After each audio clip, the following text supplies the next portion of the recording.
A song hits exactly the right note, at exactly the right moment, and the hair on your arm stands straight up. Nothing is cold, nothing is wrong. So why does your skin react like you're a frightened animal over 3 minutes of sound? What's actually happening is a genuine physical reflex called piloerection. A tiny muscle attached to the base of every hair follicle, called the Arrector Pili, gets a direct order from your nervous system to contract, and the hair snaps upright. It's the same muscle, the same signal, in every case. Cold, fear, or a swell of strings. Your skin doesn't know the difference between them.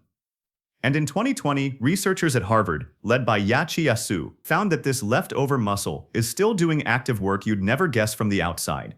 It physically anchors the nerve cells that keep your hair follicles' stem cells alive and cycling, meaning the muscle behind every goosebump is quietly involved in growing your hair in the first place. For an ancestor covered in real fur, that reflex did two useful jobs at once. Raised hair traps a thicker layer of air right against the skin, which works as insulation against the cold. The same principle as a puffed-up winter coat. And raised hair makes an animal look bigger and more dangerous exactly when it needs to bluff a threat.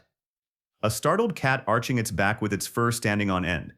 A dog's hackles rising before a fight it hopes it won't have to have. A frightened porcupine flaring every quill at once. Both jobs needed the same muscle doing the same thing. Humans still have the muscle, still fully wired, still firing on cue.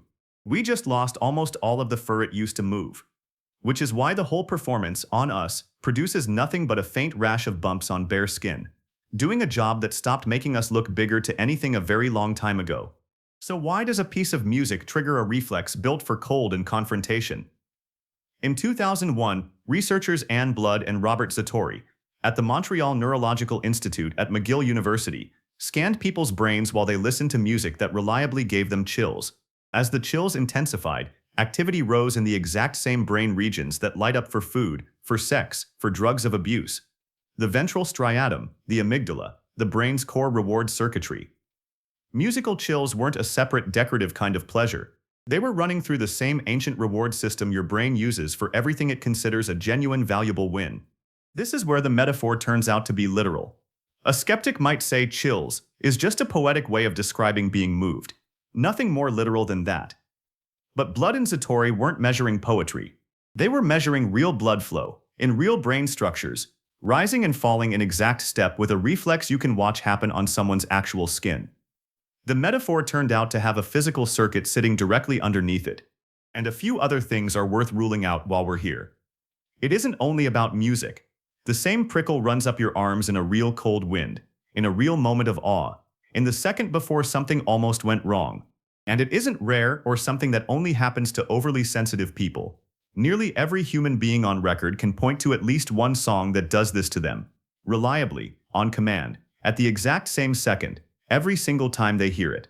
So somewhere between the animal that puffed up its fur to survive winter, and worn-off rivals, and you, listening to a song in your car, that same ancient muscle got rewired.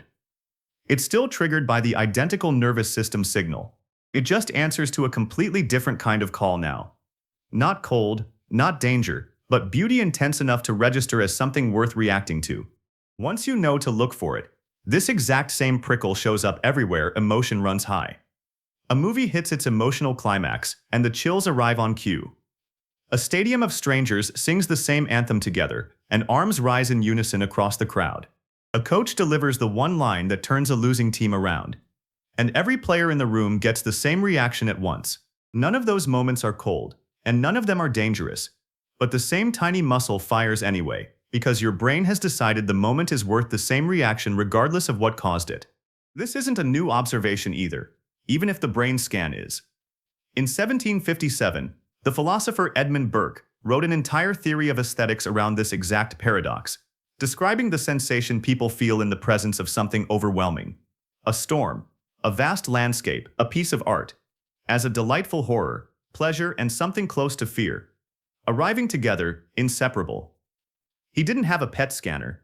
He'd simply noticed, watching people react to grand and terrible things, that awe and fear seem to be built from the exact same raw material.